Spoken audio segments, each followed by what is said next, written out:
Morning, everybody. As we go to the Chumash of today, we're holding Parshas Chukas, Midbar, Numbers, chapter 19, verse number 1. God spoke to Moshe and saying, these is the ordinance, the statutes of the Torah. Hashativ Hashem Leim, which God commanded, saying, Israel, speak to the Jewish people, and they should take to you a red heifer. Timima, it should be complete. Asher Bei Mu'min doesn't have any blemishes. Asher and it never took a yoke upon it.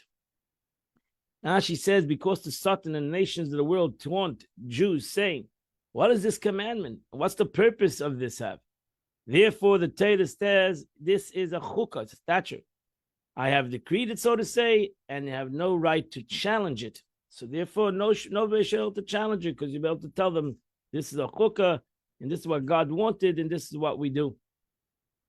It should always be called upon your name, Moshe Rabbeinu. The cow which Moshe Rabbeinu prepared in the desert. Therefore, even though there were many cows after that, they were always mixed with the afer of Moshe Rabbeinu. Aduma, it should be completely red, perfect. It shall be perfect redness. And as they learn in halacha, no even 2 black hairs, because 2 black hairs would disqualify this cow. Then you should give this cow to Eliezer the Kohen. And the Eliezer the Kohen will take this cow outside the camp, and he'll slaughter it before him. Now she says this mitzvah is performed not by the head Kohen, but by Esgan Eliezer, who was the son of Aaron. He should do this, not Aaron a Kohen. And mechutz machna means outside the 3 camps in the base in the Mishkan in the desert. So now she says that the non-Eliezer has to shecht it, and non-Kohen slaughters it while Eliezer watches it. And then Eliezer the Kohen will take from its blood. With his finger, and he sprinkles with his finger towards the front of the tent of meeting, Sheva Pam 7 times. Now she says what it means. In later generations, when there was a Beis Hamikdash, when this rite was performed outside the temple in Yerushalayim, he stands to the east of Yerushalayim. There was a ramp that was built from the east entrance of Yerushalayim towards the front of the Beis Hamikdash, the western walls on the west side. So this was on the east side. And he directed his gaze towards the entrance of the temple, and he sprinkled the blood towards that side. They used to do this on Har HaZeisim, on the Mount of Olives. Sort of as a part of Einov, and he shall burn the cow in his presence. And all its hide and its flesh and its blood, and he al pisha with everything, all dung and everything that I had, he just burned the whole thing as one thing. The Kohen then takes a piece of cedar wood, the ezav and a hyssop, the shnei talas and its crimson wool. He throws these objects in the burning cow. Basically takes the whole cow and he turns it into ashes. And the Kohen washes his garments. He himself has to go to the mikveh, the one who did this. And then he can come into the camp until he goes to the mikveh. He can't come to the Beis Hamikdash. But Tommy, HaKohen on the Arav, and the Kohen is, even if he goes to the mikveh, he's tummy until the evening. She says, so we're talking about the Beis Hamikdash, because no ritual unclean person is banished from 2 camps. Except one who experiences a flow, as we mentioned, a zav, and one who experiences a similar emission, or one who's actually a tzenas. So these people have to leave the 2 camps. Some of them have to leave the 3 camps in Mitzvah. But somebody who's tamei does not need to leave all the camps of the Jewish people. He only is not allowed to go into the Beis Hamikdash. And the one who burns it also shall wash his clothes. He has to go to the mikveh, and he has to also tummy until the evening. And then another kohen who is pure gathers the ashes of this potter, of this cow, and he puts it in a holy place, the makam tor, in a pure place. And this ashes will be as a capsik for the Jewish people. The main nida, this is going to be what's called the water of nida, Chata, see, it's the water of cleansing. She says it was divided into 3 parts. One was put on Mount Olives. One was divided among the watches of those, the Kehanim, that did the service. And one was put on the rampart surrounding the temple area. The one that was given to the watches was outside the courtyard, allowing access for it for the inhabitants of the outlying cities. Whoever needed to purify themselves, so they came to the Beis Hamikdash and they were purified. The one on Mount Olives was for the Kahanim Gedolim to sanctify themselves to use the red heifer. The one that was put in the ramp was kept to the cape that was kept for this was put aside in the Beis Hamikdash, and this was protected for future generations. So the Hoysel Adas, it'll always be a memory for the Jewish people. The Mei Nida, what means the sprinkling water is called Mei Nida. The water sprinkling, as they are called Vayadu Evan. It's a stone to me. Vayadu, a cast on the Yedes, a horn. So it's a concept of this different Lemei Nida. What does it mean? It's sprinkling water. Chata, see, she says an expression of chita, of cleanliness over here, according to its simple meaning. But in Allah, the scripture tells us chata is a sin offering to tell us that like holy objects and using it for personal benefits is forbidden. You're not allowed to use this afer only for the service in the Beis Hamikdash. Verse 10, as begotten, and the one who gathers the cow's ashes shall also wash his clothes. And he should become clean until the evening. And it'll be for the Jewish people, and to those that live in their midst. What was used as ashes? Anyone who touches a dead person. Anybody who touches that person, goes to a funeral, the room of a dead person, he comes tamei shivas yamim, becomes impure for 7 days. So he's the one who is chata b'yom hashlishi. This person that becomes tamei for a dead person, he has to be sprinkled b'yom hashlishi on the 3rd day or b'yom hashvi on the 7th day. Yita on the 7th day, so he's sprinkled on the 6th, the 3rd day and the 7th day. Yita becomes pure. V'im lo is chata b'yom hashlishi b'yom hashvi. But if he's not going to go through this purification, lo yita. That's why, in essence, we're all most probably impure. If you ever went to a funeral, or in the same room, and went to you touched a dead body, touched the orein of a person at a funeral, you're impure, and nothing can make you pure. You can go to the mikveh 100 times, it's not going to make you tar from this impurity, because you touched a dead body, and you have to have the ephah paraduma. That's why when Mashiach comes, you'll have to have the ephah paraduma. Who is chata be'ephah zeh becomes pure with this ephah. Kol negei b'mes. Anybody who touches a corpse of a body, asher yamus, that dies, v'lo is chata, and he does not cleanse himself, he doesn't do the ephah paraduma. As Mishkan Hashem Timei comes into the Beis Hamikdash, he purifies the Beis Hamikdash. If he does it intentionally, he saw that person should be cut off from the Jewish nation. He may need the Zarakalov because there was not sprinkled upon him the ashes, this purification. He's always tummy. Now she says, what's considered a dead person, a corpse? That's a human soul. To exclude an animal, this is not the same law as touching an animal, a dead animal. As a cleanliness requires sprinkling, that it is a concept of impurity. If you touch a dead animal, it does not shecht it, but it doesn't go into the same level of a dead person. As Mishkan Hashem Timei, now she says, if he enters the courtyard, even after ritual immersion, without having sprinkled on both 3rd and 7th day, even though he went to the mikveh, he's still impure. Verse 14. This is the law of a person that dies in a tent. You don't have to touch even the dead person. If you come into the tent, anything that's in the tent already, any utensils that are in the tent become tummy for 7 days. As Rashi says, as long as the dead person's in it, anything that's in it, person or human being or anything that's in it will become tummy. Verse 15, V'chol kli pasuach, and any open vessel. Asher ain't samid pasal love, does not have a seal fastened around on it. Tummy, it becomes tummy. Ashi says, this is a very interesting law, laws of Tum and Tara, difficult laws. Ashi says, we're talking about, Torah is talking about an earthen vessel. That the Torah says an earthen vessel, the difference between an earthen vessel and any other vessel is that an earthen vessel only becomes tummy with something that's in it. A regular vessel becomes tummy on the outside, the exterior. But a earthen vessel only doesn't become tummy by exterior, only in the interior. Thus, if the seal around the top is not securely fastened, it becomes contaminated from the inside.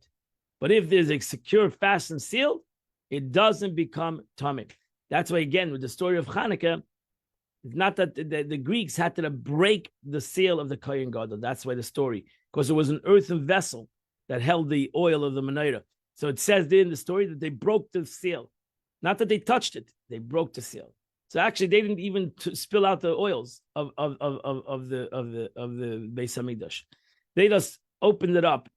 So they knew the law. They knew that as long as that it's closed, it would not become tummy. So they opened up all the vessels of oil in the Beis Hamikdash, and they left. But they found one thing that was closed, as the story said. They found one vessel, earthen vessel that had oil in it, that was closed with the seal of the Kohen Gadol. So they knew that it was not touched. It was not opened. It was touched. Maybe they touched the Greeks, but they did not open it. Psil, Rashi says, is an expression of fastening, similar to naftalti. It's joined together. Anyone who touches by a slain by the sword. Here it tells another law, the law of a knife, of metal, that if a person is in the war, and if he didn't touch a dead body, but he killed somebody with a sword, either in a human bone or in a grave or in an open field, he shall become clean for 7 days. Now she says, our sages expound on this verse, including the top and bottom. Also, that's why a kohen is not allowed to go to a cemetery. Over here, even though there's no tent, the corpse contaminates through context. Verse 17. And then what the tummy has to go, he has to go through the purification of the Parah Aduma. He shall take from the unclean person the ashes of the burnt offering, and he shall place it in a vessel filled with spring water of the Beis Hamikdash. The Torah will continue what you do with this water. But this is where the Chumash ends today. We now go to the Tanya of the day. We learned yesterday the whole chapter 8 in Shara Yichud V'Amunah. We go now to chapter 9. After that, in chapter 8, we're speaking about the concept of the way Esesphiris, the 10 manifestations in godliness, which is the makeup of a human being, also starts off, everything starts off from Chachma. Everything starts off from the attribute of Chachma. Chachma, Bina, Das. So you have the 3 intellectual, and then you have the 7 emotional, Chesed, Gevurah, Tiferes, etc. Chachma is everything. Chachma starts from everything. Even it says, Kulam b'Chachma Sisa. Says the verse says that God created everything in the world from Chachma. Everything starts from Chachma.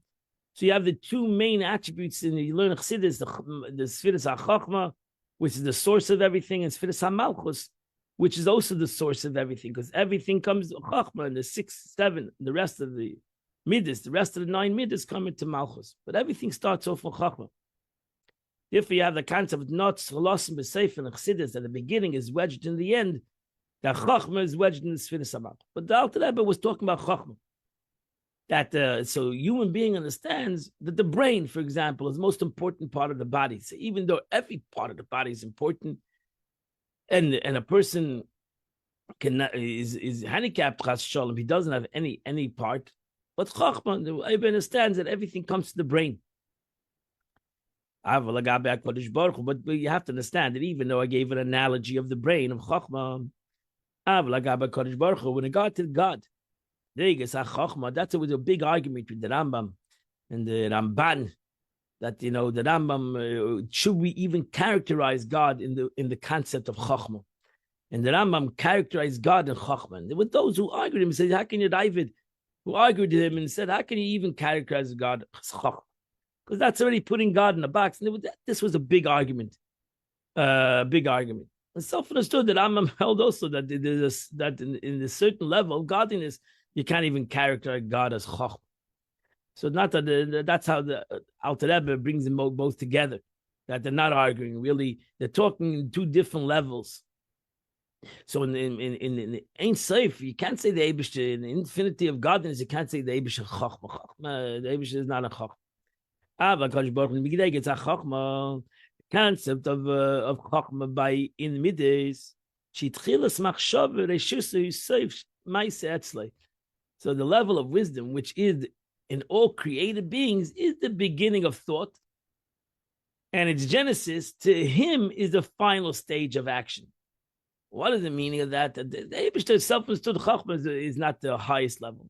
Ein Sof is the highest level. So Chachma is actually the beginning of the lowest. Because by God, Chachma, to call God Chachma is already an action. So to the Eibishter, Chachma is already something of creation. To a human being, Chachma is elusive. That's why it's called Chachma in Kabbalah. Koyachma, what is it? So to a human being, his midas chachma means that he's still elusive. It's still never there. That's why the Mishnah says, whoever says he acquired chachma doesn't know what chachma is. Because chachma is elusive. Chachma is a concept that's beyond.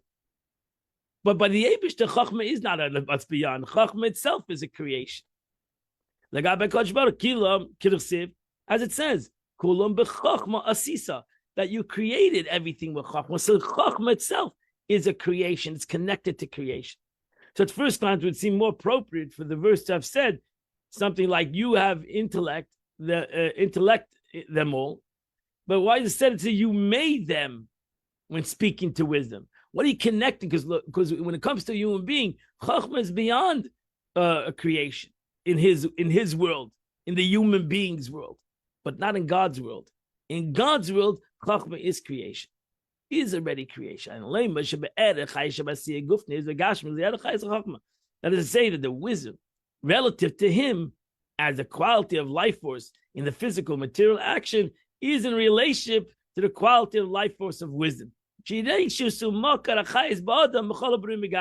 Wisdom being the beginning and the source of the life force in man and in all physical creations. So meaning is the life force philosophically is incompatible lower than wisdom, which is the life force of everything. So the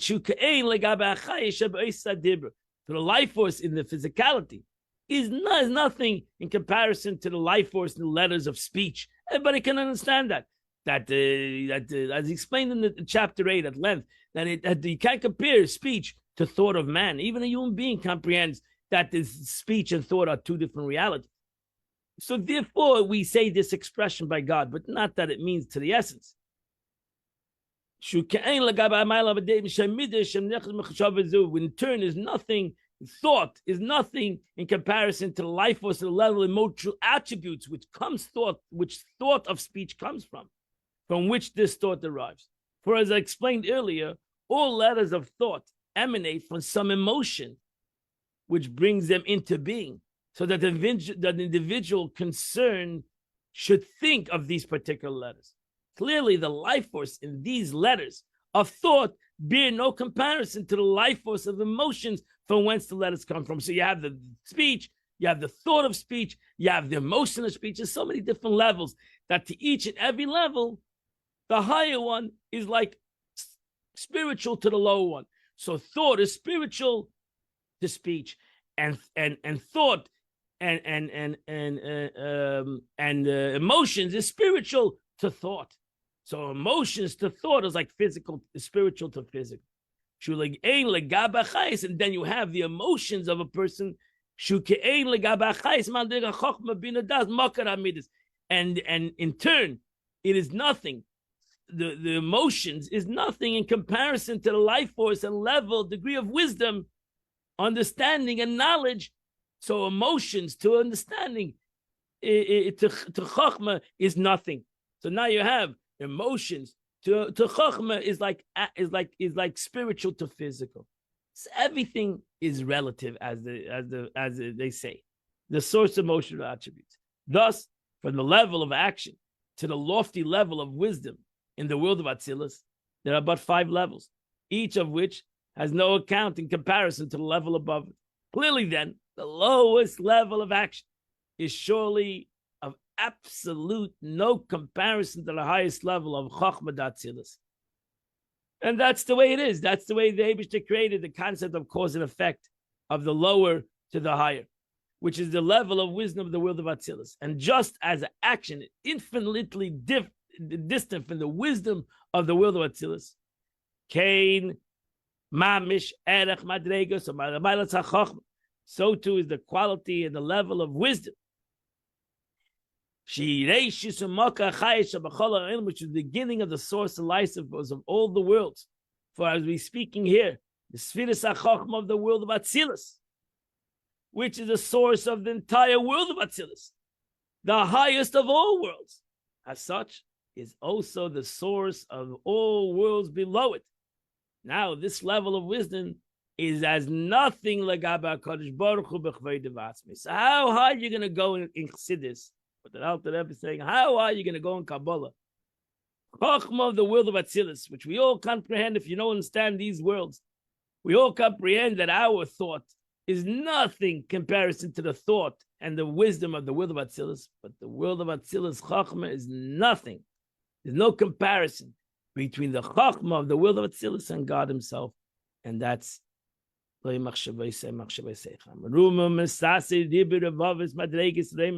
exalted and by myriads of degrees. That's, you understand what a chukah means. So you understand what Rashi says. It's a very interesting expression in the Chumash today.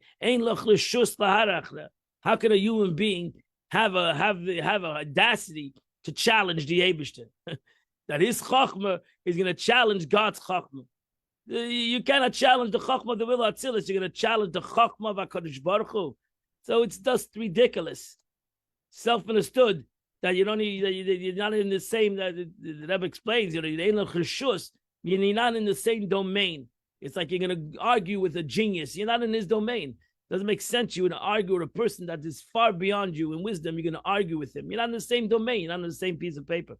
You're not in the same reality.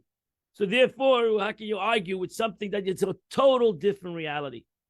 And I'm sorry. Which is far beyond, even though Chokhmah Atzilus is far beyond Chokhmah of this world, but it's still connected. The Chokhmah of Atzilus ultimately comes into this world, because it's connected as well. It comes down to the Malchus of the world of Atzilus, which comes into the Chokhmah of the world of Bria. So ultimately, they're all interconnected. The Eibishter, God, is not even connected. Because the elevation of Chokhmah Atzilus is only 5 levels higher. Which is, it comes ultimately down 5 degrees lower, ultimately to the world of action in the thought and attributes of intellect of a human being. But when it comes to talking about God, is far behind, high and exalted, above the level of wisdom by infinite. It's no reality. Even to the world of Chokhmah Atzilus, the Eibush is far beyond. And it's not like, oh, he's just greater. Not in the same reality. It's not in the same reality. In case there's no degree, there's no concept that you can connect the true wisdom of HaKadosh Baruch Hu to the wisdom of Chokhmah or even the world of Atzilus. This being said, why do we compare the distance of wisdom from God to the distance of action from the wisdom, when in actuality the wisdom is infinitely more distant from Him? So therefore, why does the pasuk say really Kula B'Chokhmah Asisa? If it's far distant and we can't have the reality, why does it say it that way? Why does it say Kula B'Chokhmah Asisa? And the Alter Rebbe is bothered by that, and the Alter Rebbe is going to answer the question. I have to wait till tomorrow. And in which tomorrow we'll have the answer to this wonderful question. But here ends the Tanya of the day. My friends, today is the first day of the month. Chodesh Tammuz. First day of the month of Tammuz, which a Tillim of the day is chapter 1 to chapter 9. You do those 9 chapters, you do the Chitas of the day. Wish you a good Chodesh and a good day. And in Mitzvah, I invite you all at 10 o'clock. Continue to learn Tanya together. You can come to Chabad or on the Zoom, on Torah Direct, whatever you like. Wish you a wonderful Chodesh, a wonderful Sunday, a wonderful week. Mitzvah, we'll see you all tomorrow, 8 o'clock. Continue the Chitas of the day. Have a wonderful day, guys. Go on to Davin. Good Chodesh. See you at 10 o'clock.